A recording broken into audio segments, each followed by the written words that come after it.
Cette semaine, vous avez bien fait de rester devant la télé. Dans Secret Déco, on découvre l'appartement sous les toits d'Annie.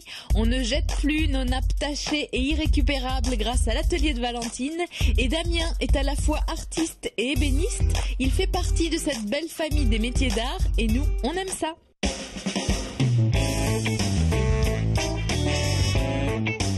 Alors là, c'est ton salon, Annie, mais dis donc, c'est tout petit. Il n'y a pas de cuisine. Surprise, tout se passe à l'étage. C'est pas ici? Non. D'accord, Non, c'est non. un duplex. C'est un duplex. Oh bah montons alors. Allons-y. Voilà. Ah oui, effectivement. Ah, on est vraiment sous les toits. Sous les toits. Ça, c'est un appartement qui est vraiment atypique. Tu es là depuis combien de temps? Totalement. Presque 10 ans. Et c'est ce qui t'a plu? Ah, le coup de foudre. En arrivant ici, le coup de foudre, la perspective de la terrasse, il y avait le soleil qui baignait la pièce. T'as une belle terrasse en plus, hein? Oui, une belle terrasse. 20 mètres carrés 20 mètres sur carrés, les toits, oui, sur les toits, oui, qui est très agréable. Surtout à la Cruteno. Alors là, toi, tu t'es amusé parce que ta déco à toi, c'est quoi? C'est beaucoup de collections, beaucoup de chine? Oui, beaucoup de chine. J'aime bien chiner. Là, bah, j'ai des collections d'eau de sel, des bouteilles de sel, ça, voilà. Ouais, t'aimes bien faire des petites collections. Des petites collections, pas de grosses, mais voilà. Et tu aimes voyager aussi? Oui, j'ai voyagé, oui, j'aime voyager encore, mais j'ai surtout passé 1 an au Brésil.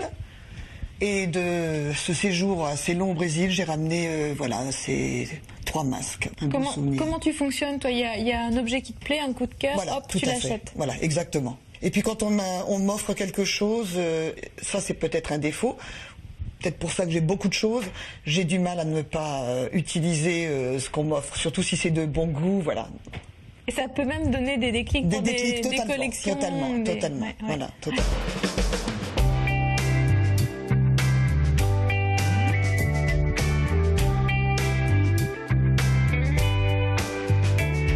Moi j'aime bien parce que tu as des touches un peu kitsch, tu as des lampes un peu colorées. C'est de la vessie de chameau. Non mais c'est rigolo comme tout. Des lampes pakistanaises, c'est la vessie de chameau. Celle-là aussi elle est rigolote. Oui. Avant de continuer la visite chez Annie, on prend la direction de Quatsenheim et de l'atelier d'un ébéniste pas comme les autres.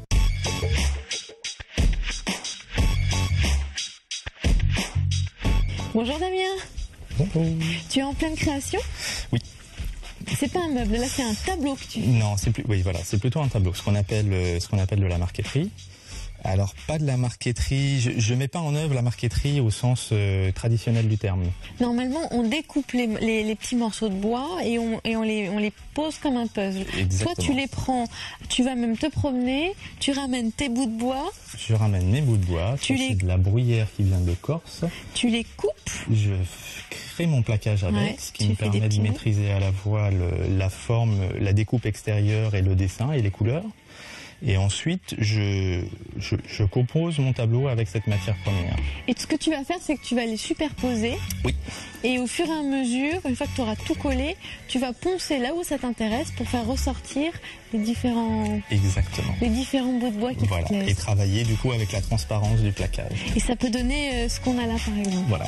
Donc là, ce qu'on voit là, c'est des bouts de bois qui sont en dessous de cette première couche. Et qu'on distingue par la transparence à travers le plaquage.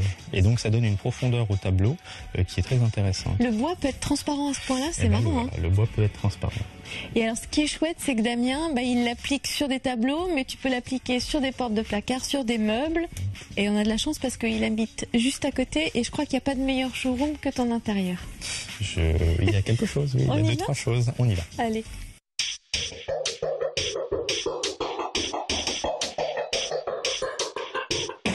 Et nous voici donc, ah oui, c'est vraiment ton salon, ta cuisine.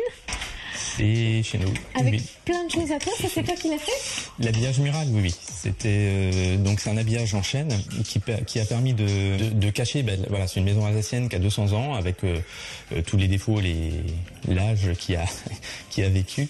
Donc ça permettait de revenir sur quelque chose de beaucoup plus uni, beaucoup plus droit. Ça a permis d'intégrer l'éclairage, de faire ces petites niches.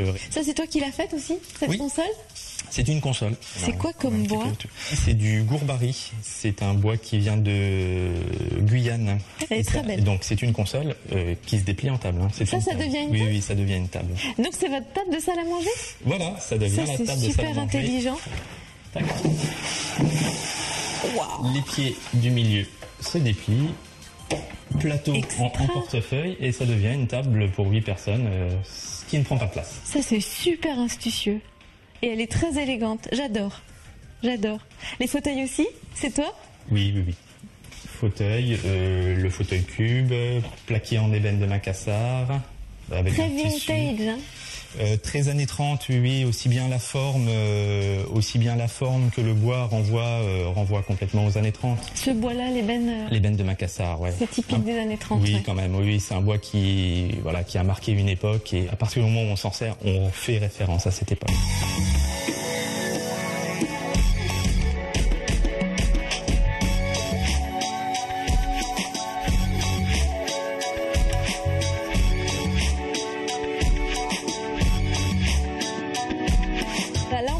Technique de la marqueterie, hein, c'est ça? Alors, c'est pas tout à fait... C'est la même façon de mettre en œuvre, mais là, je travaille en plus avec des résines. Le noir, c'est de la résine. Le noir, là, c'est de la résine. D'accord.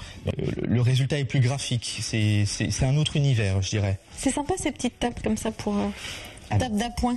Tout à fait. C'est plus qu'une table d'appoint, puisqu'elle se démonte et ça se transforme en table de salle à manger. Pour un apéritif improvisé. Voilà. Ça, c'est malin, ça. Où est-ce que tu as appris à faire tout ça? Y a le temps qui passe, ça aide beaucoup à apprendre. Et puis ma formation était à l'école Boulle, en partie à l'école Boulle.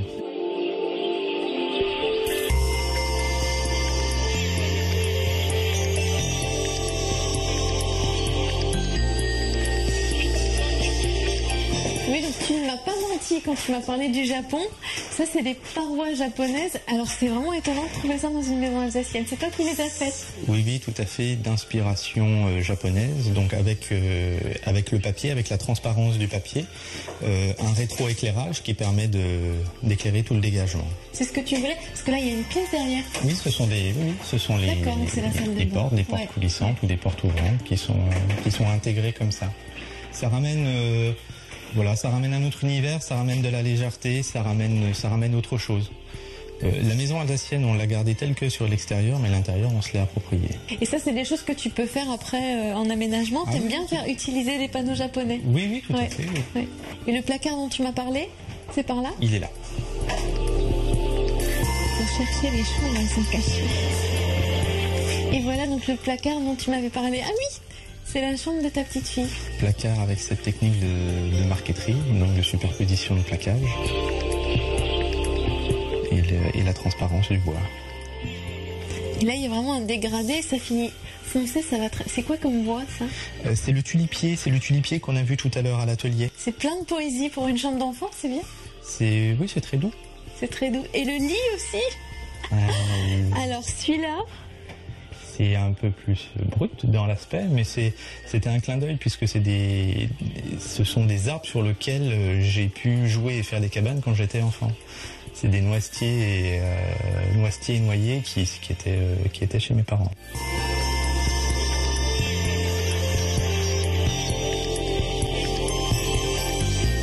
Merci Damien pour cette poésie du bois. Notez que vous pouvez retrouver plus de 180 exposants des métiers d'art à l'occasion du salon Résonance. C'est un événement unique en Alsace et c'est du 9 au 12 novembre au Parc Expo de Strasbourg.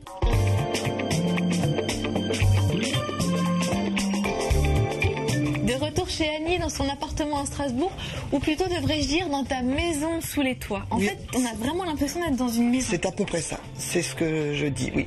On va descendre au rez-de-chaussée pour découvrir ta chambre, qui est toute refaite aussi. Toute refaite et également. Ta salle de bain qui est toute entièrement refaite aussi. Allons-y.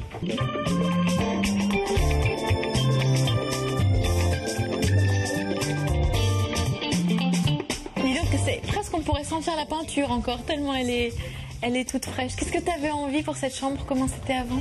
Avant, c'était une seule pierre. Enfin, il n'y avait pas le mur là qui forme le dressing, donc c'était une grande chambre. Et voilà, j'ai voulu l'aménager avec un dressing, donc monter une paroi. Et les couleurs sont très douces. C'est pas du blanc. Pas du tout. Non, c'est un peu ce qui est dans le vent, la mode, les tons un peu taupe. Il y a 3 tons différents. Et tes rideaux sont sympas. Les rideaux viennent du Midi. C'est joli comme du Luberon.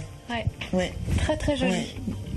Et les meubles sont un peu plus industriels. Plus alors, c'est industriels, marrant, oui, là c'est pareil. J'ai fait un mélange parce que la table de nuit, je voulais pas la table de nuit traditionnelle. Les lampes industrielles Oui, aussi. oui, tout à fait. Oui. Et pour ta salle de bain, qu'est-ce que tu voulais? Tu voulais une douche à l'italienne? Une douche à l'italienne. T'en rêvais? Oui, j'en rêvais, voilà. Et ta vasque, elle est rigolote. Ouais. Ah, celle-là, oui, j'ai craqué. On pense qu'elle est fragile, mais pas du tout. Facile d'entretien et puis résistante, vraiment. Ah, c'est un bel effet. Vous reconnaissez cette petite musique? Ça veut dire que c'est le moment de retrouver Frédéric de l'atelier de Valentine qui a décidé de ne plus jeter ses nappes tachées. Frédéric, qu'est-ce qui est arrivé à ta nappe de famille? Malheureusement, quelques petites taches entre le chocolat du matin, voilà, donc des petites taches qui ne sont pas parties. Elles partent plus du tout. Par contre, moi, j'aime ma nappe. Oui, tu veux pas t'en débarrasser? Je veux pas m'en débarrasser, je veux pas la recycler. Je veux la garder comme nappe.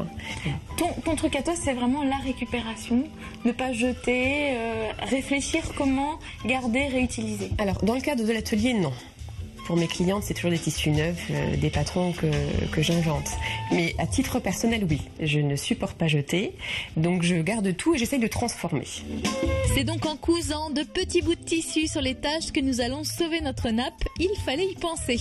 Le petit conseil de Frédéric, bien repasser la zone avant et bien épingler les tissus pendant la couture à la machine. Et ça fera pas étrange, juste un petit bout de tissu? Ou il faut s'arranger? C'est toi qui vas juger. Mais à mon avis, il vaut mieux avoir plusieurs tâches. Il vaut mieux avoir plusieurs tâches. Ou alors faire semblant d'avoir mis des tâches et faire effectivement plusieurs îlots de tissu, parce qu'un seul, ça fera très bizarre. À moins que la tâche soit très centrale, et mettre par exemple un joli monogramme qu'on aurait récupéré sur le tête d'oreiller. Alors voyons le résultat, mais c'est plutôt pas mal. On l'étale. Tu sais quoi, on a envie d'en faire d'autres, des tâches en fait, Frédéric. Bah, écoute, on peut, reste ce midi. Oui, c'est ça. Si tu m'invites, il y en aura d'autres. Alors je t'invite, tu peux rester, on met la table. Merci pour ces petits trucs. Mais je t'en prie, à très bientôt. Et à bientôt. Au revoir.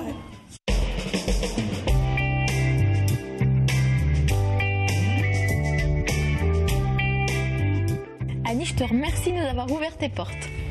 Merci à toi aussi. On a passé un bon moment dans ta maison sous les toits. Merci beaucoup, ça a été un vrai plaisir. À bientôt. À bientôt, Caroline. Vous savez que vous pouvez revoir l'émission sur notre site internet alsace20.tv. Mais est-ce que vous savez aussi que sur notre blog secretdeco.blogspot.fr, j'ai noté plein de bonnes adresses déco dans la région. Allez, à la semaine prochaine.